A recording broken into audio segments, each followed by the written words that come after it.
Hello,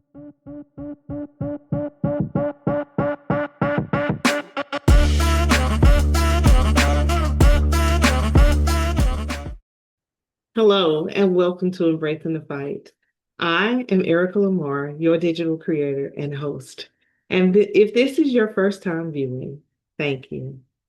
And if this is your 100th time viewing, thank you too. I appreciate you taking time out of your busy day to watch Embracing the Fight.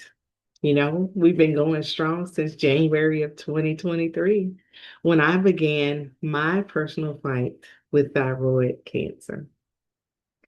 I wanted to help normalize the conversation surrounding physical and mental health issues and concerns.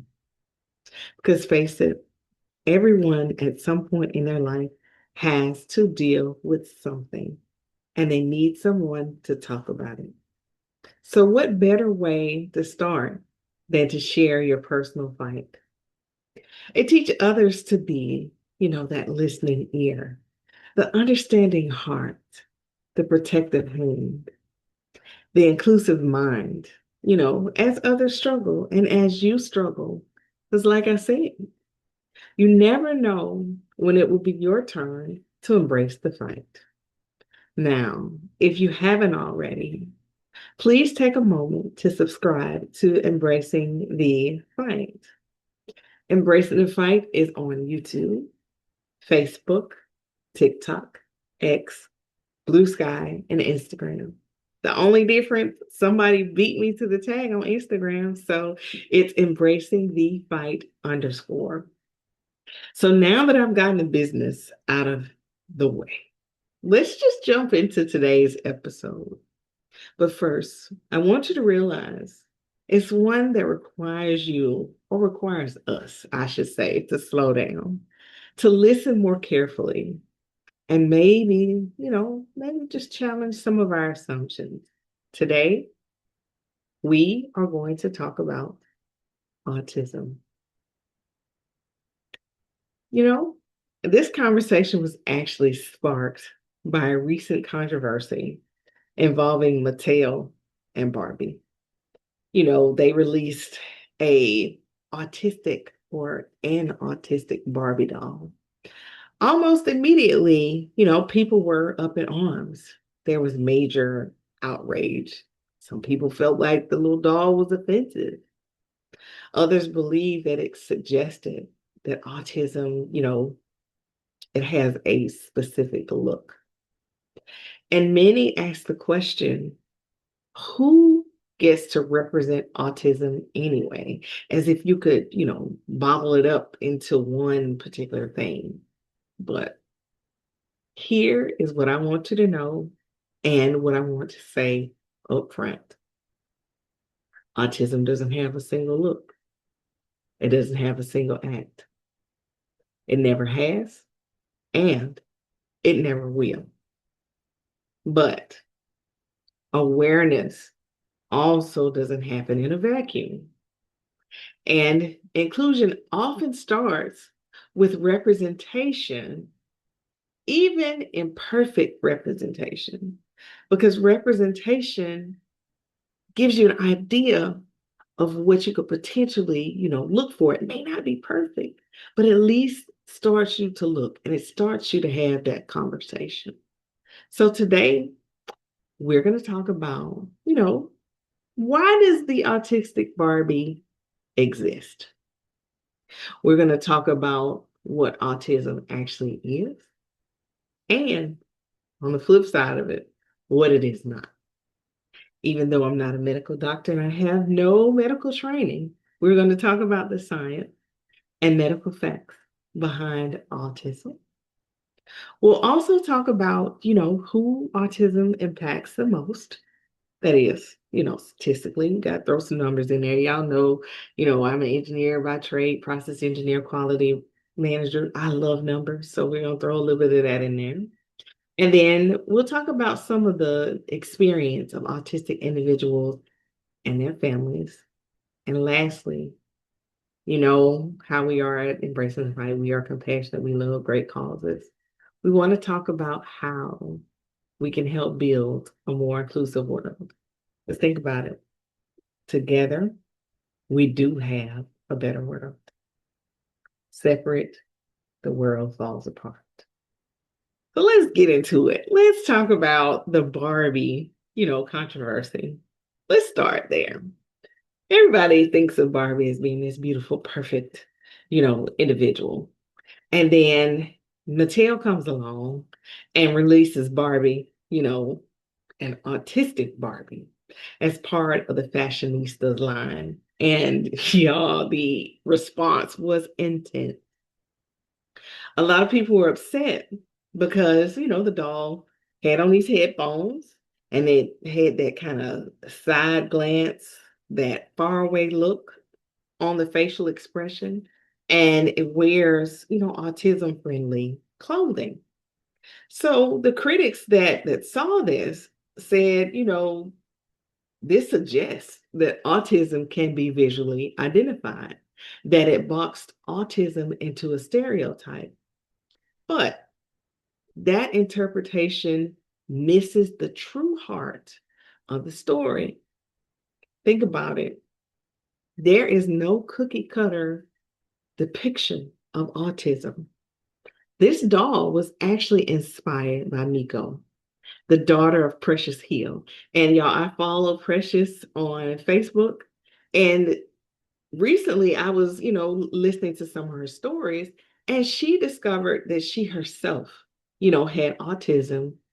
And she also has autistic children, but to hear the perspective of someone who's a highly functioning autistic person and to see what she's doing with her daughter, how she uses her voice, her platform, and her lived experience to show the world what autism can look like from the inside out, not the outside in. It truly changed, my perspective. And I wanted to share it with you so you all could see, what it was about. Like, for instance, those headphones that the doll wears and that, her daughter wears, they represent sensory sensitivity, something that many autistic individuals experience with sound.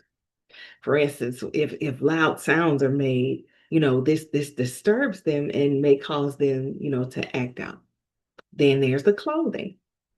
It reflects comfort over fashion, softness over stiffness, and reduced sensory irritation. Bright colors and a whole lot of different patterns can also disrupt a person who suffers from autism. Did you know that side glance? It just represents the reality that eye contact can be uncomfortable or overwhelming for many people on the spectrum, and people not even on the spectrum. How often do you see people break eye contact when they don't feel comfortable when they're looking or addressing a person? And Precious herself, she was very clear on her platform. She explained that the doll was not created to represent the entire autism spectrum. She said it was created to bring awareness, to invite inclusion, help children, autistic and neurotypical alike, see autism as something that belongs in the world, not something hidden away from it. Because when there's a disease, disorder, or something, people try to like shy away from it rather than talk to it. And with what she's doing, that distinction truly matters. So let's look at it, from a scientific and medical, point of view. What exactly is, autism? Because a lot of people think, you can get hit in the head and become autistic. That there's no scientific proof, behind that I know of, that I read. I could be wrong, but autism spectrum disorder, or ASD, is a neurodevelopmental condition. That means it affects how the brain develops and functions, particularly in areas related to, but not limited to, communication, social interaction, sensory processing, behavior pattern. Just let these things soak in. Think about it. Those four things. Autism is called a spectrum because it exists across a wide range of abilities, challenges, and presentations.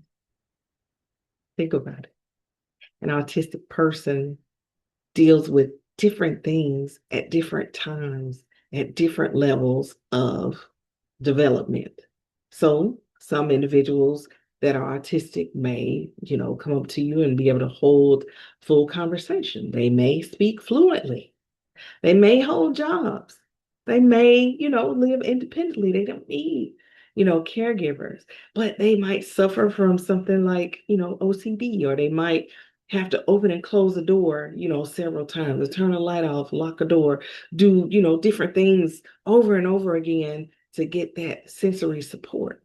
Or they, you know, may be nonverbal. They may require lifelong support. They could have intellectual and learning disabilities.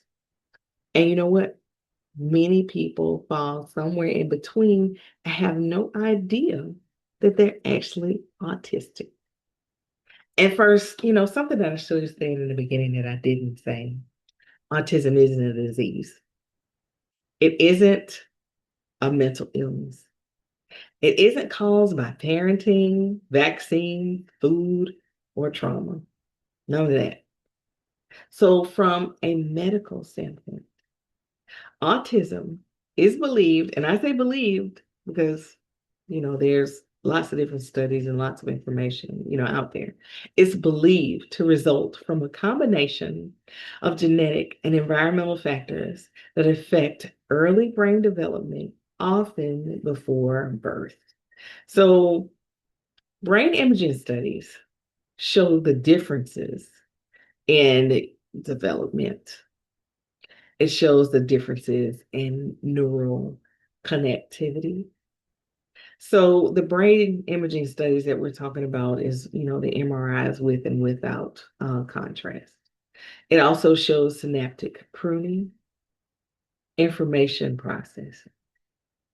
And let's just face it, these differences aren't not, they're not inherently bad, because the fact is, or the truth is, many autistic individuals have an exceptional memory. Like, you could tell, an autistic person that you're going to do something for them. They might remind you a million times because they're not going to forget it themselves. And they don't want you to forget. They want to make sure to a person of your word. Also, they have advanced pattern recognition. A lot of them have truly deep focus. You'll put a puzzle in front of an autistic child and they will work on it, work on it, work on it until it's done. A lot of them have creative or analytical strength. Autism, isn't something that needs to be fixed.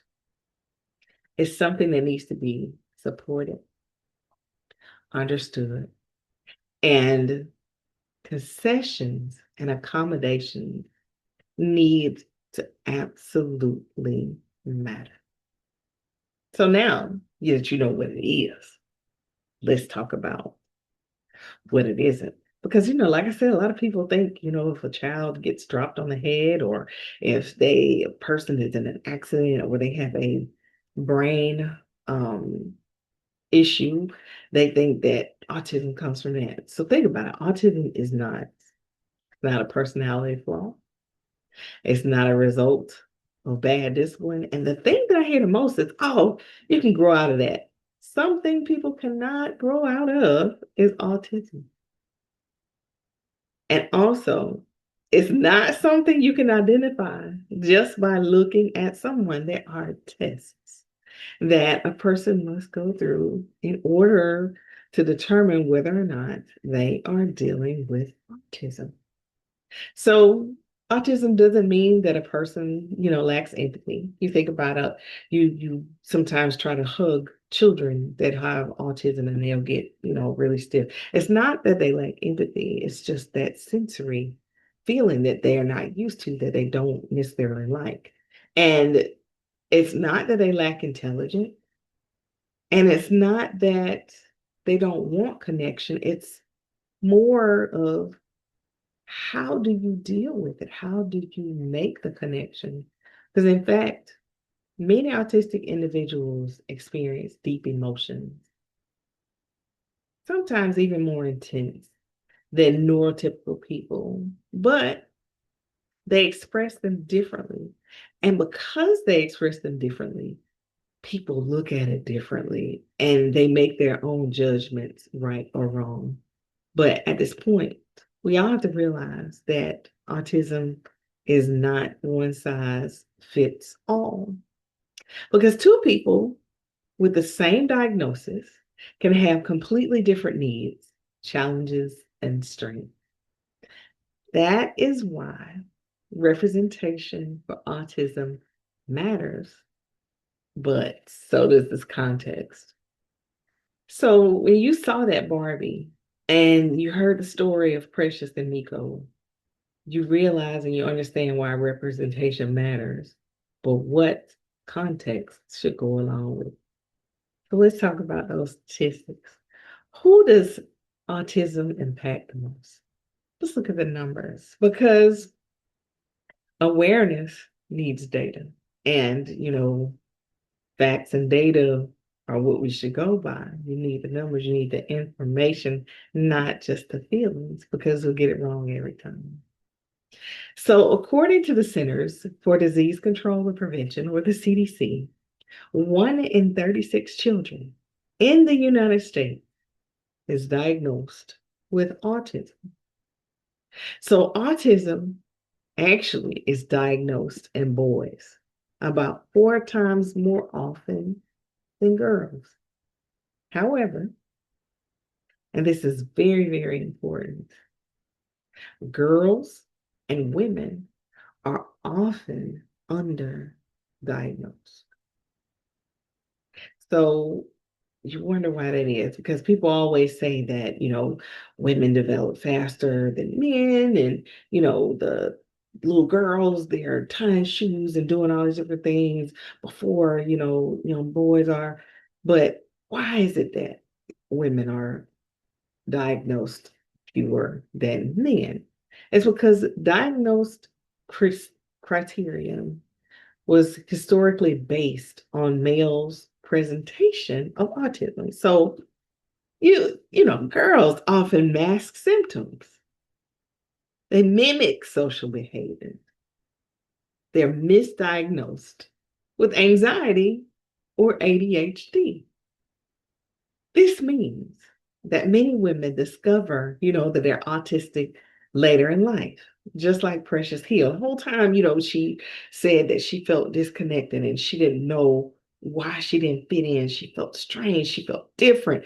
And she had some dark times in her life until she finally realized that it was autism.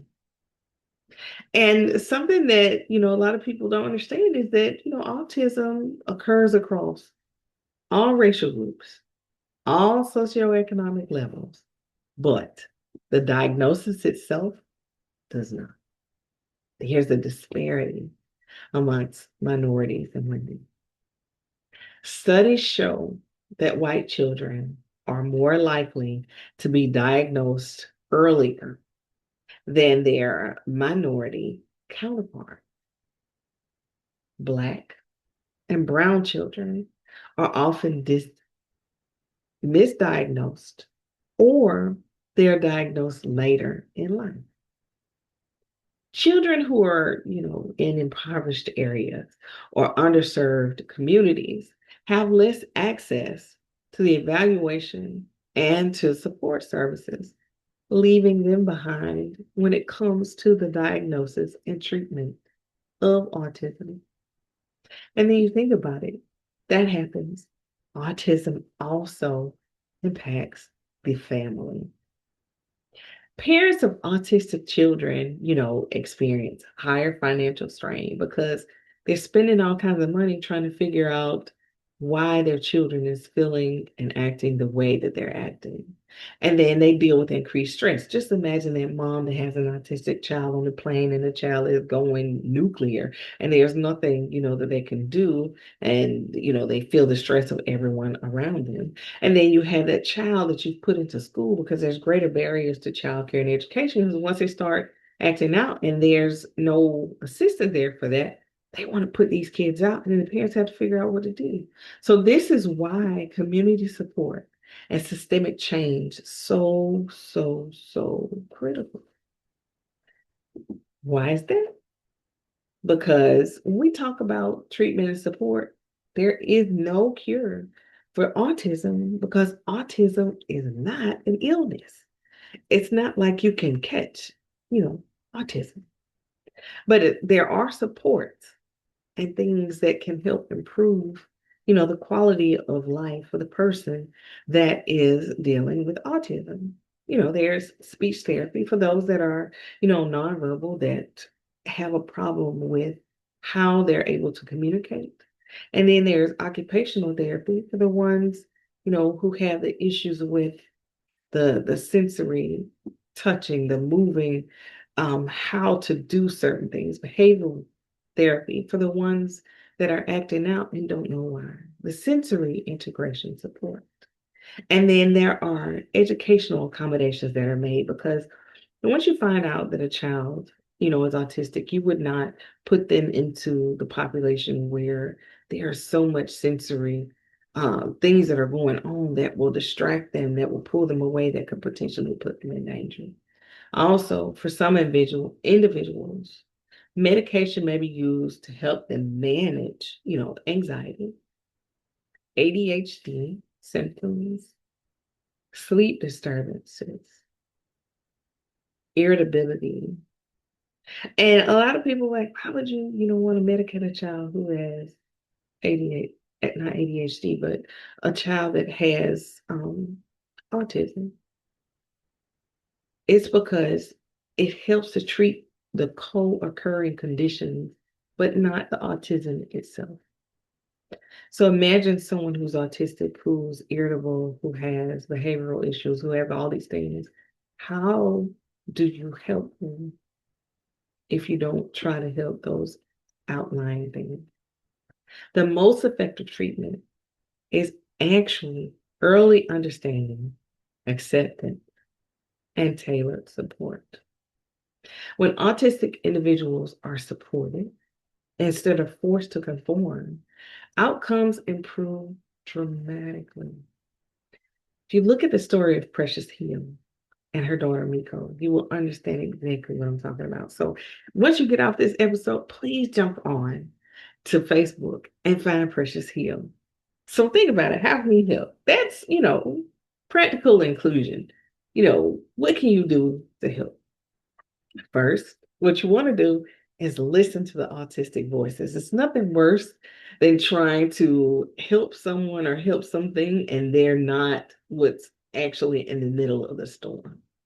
And we want to listen to the autistic people, not the professionals, not only the parents, but the actual autistic individual. And then what we want to do is practice inclusion. We want to be patient with our communication differences. You don't want to start yelling at someone, because it seems like they're not catching on because you don't know, what it is that they're dealing with. You should take time to be patient, be calm, and listen. And then you have to normalize like sensory accommodations like headphones. I've watched, there's a barber that does sensory friendly haircuts, and he has all these things that he's making sure that if you have an autistic child, that he's able to give them things to help them, stay focused and, be calm. Also, don't force eye contact. Avoid assumption. Make sure that you advocate for these people, for inclusive education, for workplace accommodation, for equitable access to diagnosis and care. Because if you think about it, if a person is autistic, who's really fighting for them? Other than people who are directly around them. If you have influence and you have the energy, why not do it? Next thing, what you need to do is teach children early that they're different is not a deficiency. That's where, the representation like this autistic Barbie truly matters because a child sees the doll and they know that this doll is like me once you explain to them, what it is. But it doesn't, truly define autism, that one doll, but it does open the door, to the conversation because together we have, a better world. So rather than everyone be angry, fighting about what this Barbie is, we have to look at what's important. We have to understand that autism doesn't have a look. It doesn't have a distinct sound, but it does have a lived experience. It has stories, it has families, strengths, challenges, joys, struggles. It has all of this. And again, that autistic Barbie wasn't meant to define autism. It was meant to say, hey, you, if you're dealing with autism, you belong here. And that's the heart of this episode. That's really, what I wanted to talk about. When we choose curiosity, over outrage, when we choose listening over assumption, when we choose inclusion over exclusion, together, we do have a better one. But it's all about the choice that we make. So, what are you choosing? And again, as always, I thank you all for embracing this fight with me, autism. And again, I'm Erica Lamar, your digital creator and host. And thank you for taking time out of your busy day to watch this episode of Embracing the Fight. And as always, I want you all to have an absolutely amazing day.